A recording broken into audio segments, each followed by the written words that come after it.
Welcome back. Today we're checking out another hidden gem of Italian cuisine. This is where Eva picks a region of Italy and cooks a dish from that region that very few outsiders know about or isn't very famous, but that she thinks deserves a little bit more attention. For this episode, this time, we go up to the north of Italy. And I say north, I mean very north of Italy. And we are going into the region of Valle d'Aosta, which is one of the smallest regions in Italy. And the one that I probably know the least about. Normally I like to sort of like think of all the things I know about that region, but I don't know if I know a single thing about that region. For sure you know if I ask you what's the tallest mountain in Europe. Oh, Mont Blanc? Perfect, Monte Bianco is in Valle d'Aosta. Then I can keep asking you what is the second tallest mountain of Europe. I don't know. But the third tallest mountain. They're all there. They're all there. They are all in Valle d'Aosta. A lot of tall mountains. Cut it. It looks like a fairy tale. It's like those wonderful mountains, all these amazing houses made with wood, with a roof like that. All over the region you see amazing castle. When I was a child I remember that my mom and my dad took us to see the tallest mountain in Europe. Did you also see the second tallest? Yes, and also the third one, because once you are there, you go. And I still remember all those castles, driving through the street of Valle d'Aosta. You have a castle there, a castle there, a castle there. It's like, it's amazing. It's very beautiful. It's a place where, I don't know, you can drink during winter. During winter, a lot of people goes there to ski. Wait, I'm sorry, you can drink in winter? No, you can drink like the hot wine in winter. Okay. But no, actually, yes, you can drink in winter because it Is it one of those warm. places? You're just snowbound. It keeps you warm drinking in winter. Words of wisdom, Lloyd. Words of wisdom. In Valle d'Aosta, they have a ton of cows, which means that they produce a lot of milk. They produce from the milk a lot of amazing cheese, and the butter is unbelievable good. I'm guessing they don't have a lot of olive trees growing in the snow up there. Not really. Yeah. I'm trying to think if I even know any dishes from Valle d'Aosta. Yes, you should remember because we made already one. Which one? Which are gnocchi alla bava. Oh, I forgot where those were from. That is an amazing dish. Okay. That is it's like. Okay, if that's where they make that, I want to see what else they make. So let's say that the food from Valle d'Aosta, because it's very cold up there, is not the lighter food in Italy. It's good, heavy mountain food. Cheesy, full of fat. One of the main dishes of all north of Italy is polenta. So today we are going to make a polenta, but in this case, Valle d'Aosta style. But before you get cooking, a quick word about today's video sponsor. Probably doesn't shock anyone, but she is a serial recipe collector. Like every person who loves to cook. Up until recently, what was your strategy for organizing the recipes that you collected? Organizing is a very strong word because in cookbooks where I have like normal marks to find the page, or in several notebooks where I wrote down the recipe, I have also my grandmother cards flying in between all those notebooks. So I try to keep them all together, but not very well organized. That all changed once we discovered Resimi, which is a really amazing app. We think it is the best place to store and organize all of the recipes that you love coming back to. We learn how to make foods from all different kinds of sources. Maybe you read something in a cookbook, maybe you find a blog post or something, or maybe someone just tells you how they make something. With Resimi, you can import recipes from almost anywhere. Say, for example, you find a recipe online, you just paste the link into the app, it automatically scans the recipe, does an incredible job of picking up every detail, every ingredient. You can do the same by scanning a cookbook with your camera. You can of course manually type in a recipe that say you invent. Then once the recipe is stored and saved, you can organize it into your own cookbooks. For example, you can have one for breakfast, or one's for dinner, or one's for dessert and baking, whatever you want. It also makes grocery shopping a breeze. Say you know, I want to cook this recipe on Wednesday, this recipe on Thursday, this recipe on Friday. It'll automatically just make a grocery list for you based on the ingredients you need for those recipes. When you go to the grocery store, you know exactly what you need. Gone are the days of scattered notebooks and bookmarks and... And you can't imagine how happy I am that I personally discovered a recipe. We're big fans, we think you will be too. Download the app, check it out today by clicking the link down in the description below. And a big thank you to Resemi for sponsoring this video. And for organizing my recipe. We are starting this dish with making some polenta. The only things that you need to pay attention this time, and actually not just attention, you need to substitute, is instead of using water, this time we're going to use some milk. Milk polenta. Milk polenta. So with every polenta, we start with boiling, in this case, the milk. So not like every polenta. Things like in this case you boil the liquid, milk. the water but normally. Yes, in the other time you boil the water. We need to add some salt. When the milk starts to boil is the moment in which we can pour in our polenta flour, and we do a little bit of the time using a whisk, like you do with normal polenta. Now what you need to do is standing here for at least 25 minutes, half an hour on a very low heat and keep stirring it because the polenta can stick to the pot. When you use normal polenta flour, you know that it takes long to cook. Instead, when you use instant polenta, usually the cooking time is about, 10 minutes, something like that.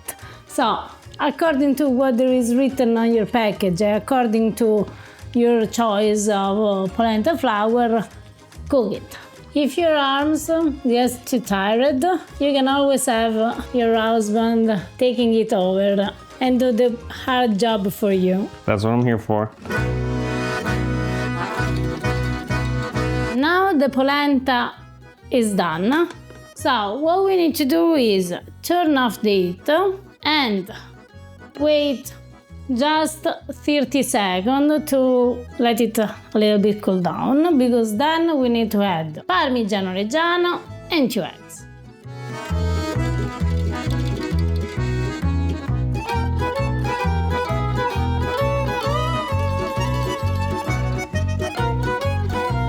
Now what we need to do is let it completely cool down for about 30 minutes, 40 minutes. In the meantime, we need to take care of another ingredient, which is rice. Rice and polenta?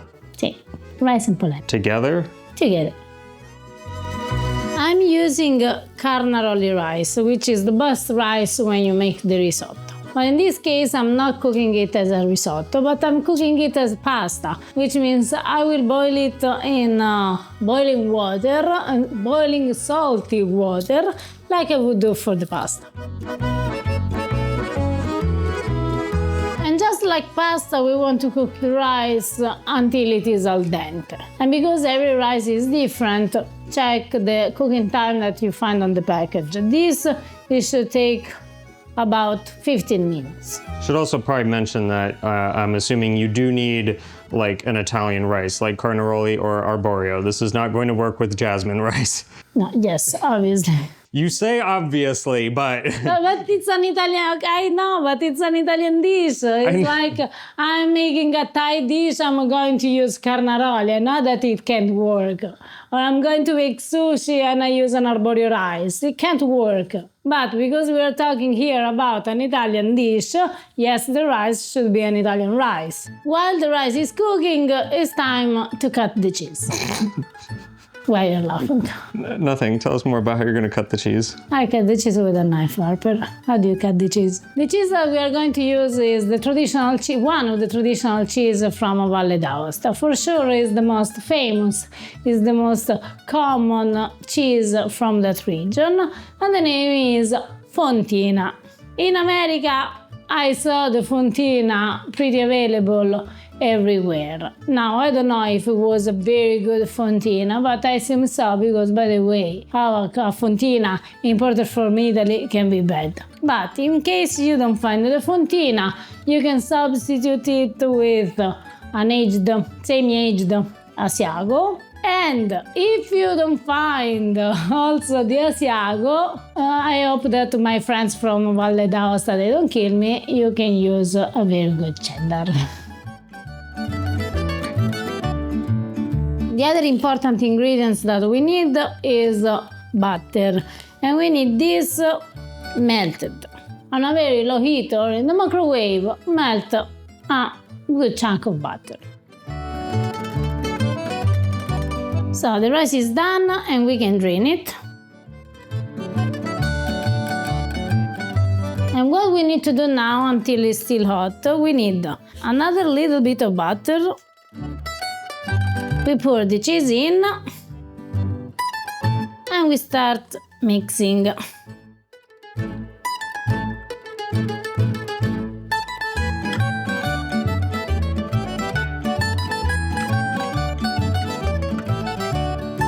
So both of these elements seem amazing. I mean, you've got cheesy rice and cheesy polenta, but I'm a little confused how they're going to go together.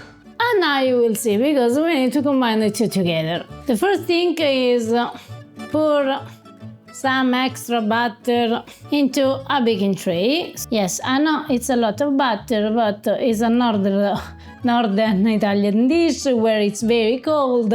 They have a lot of cows, a lot of butter, and they use what they have.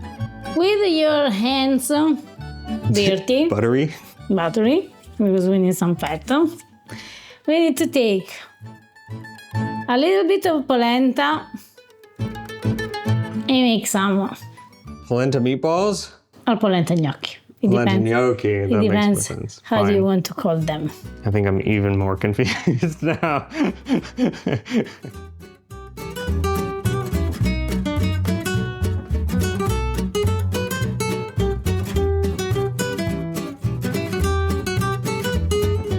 The polenta is ready. What we need to do now is cover those with the rice.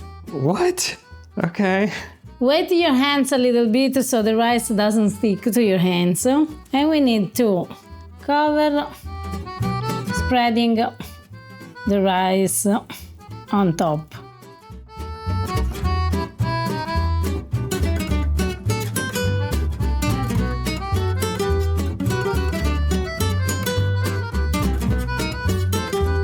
And last but not least, we need to pour the melted butter on top of the rice.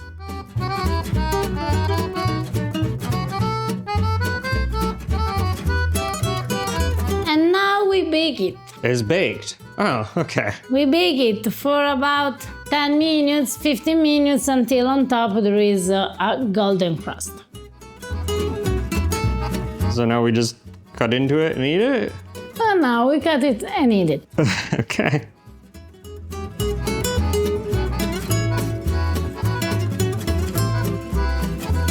Ava, this has to be one of the strangest dishes you've ever cooked for me.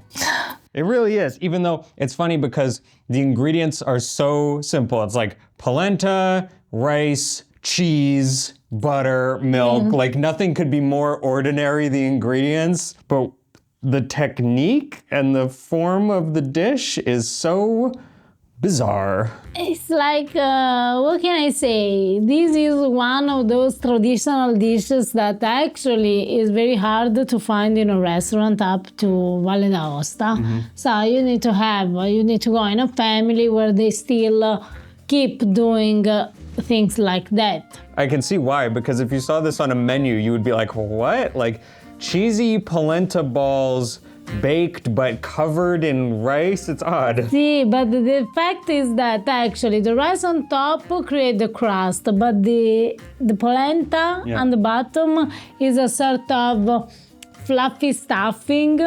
So it makes sense. It smells amazing. And okay, I tasted both the polenta before she made the balls and the rice, and both tasted phenomenally good. So putting them together, put more butter and bake them how they can be. I'm hopeful, but I do just need to point out that if you tell someone about this dish, it sounds really weird. Before we dig into this, what is it called? This is called riso con le Chnolle.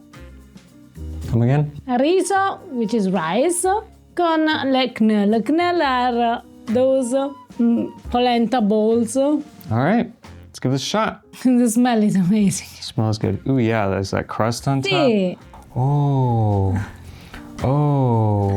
see, because That feels good. Sometimes you can just tell when you just start to push a because fork on into top something. it's crunchy, Yeah, but but at the then it's bottom very, it's like, very soft soft. and, yeah. Buon appetito. Tell me that is not amazing. That is so good. Tell me that there is something wrong that doesn't work. Everything works. That is so It's so good. delicious. So I know that it can be strange if you think polenta, but the polenta is just to... Then there are the eggs. I don't know how to explain. What seems really odd about this isn't the cheesy polenta, it isn't the cheesy rice. Those things are pretty normal. It's the combination of the two, but you're right, a very magical thing happens with the textures here, because the rice does kind of crisp up. It has a really satisfying, just ever so slight sort of crunch on top. But then The polenta, and because you added eggs into the polenta, it stays really soft, even though it holds together. See, because the eggs make the polenta softer. I also noticed something with the polenta before even trying the finished dish, because I tasted a little bit of it as Ava was cooking, and it kind of blew my mind because you didn't add very much cheese into it, but somehow it must have been the combination of using milk and also adding the eggs, which sort of enhanced the flavor. It tasted like pure cheese. The polenta tasted like almost like a cheesy paste. Like it was unbelievable. It was good. I liked the Chnolle, how they're called. They are good also by themselves. So you can make them and just put in a pan with sage butter, or with, because we are in Val d'Aosta, with a cheese fondue. They will taste amazing. This is so unusual in such an amazing way that I would encourage you to just do it. I know it like seems weird, but the results speak for themselves. Definitely hidden, and I can understand why, because again, this isn't a dish that sells itself well. I already know that it's gonna be really difficult to make like a thumbnail for this, you know, because like it looks like nothing. And it seems weird, but try it. It is definitely a gem. That is for sure. Good job, Valle d'Aosta.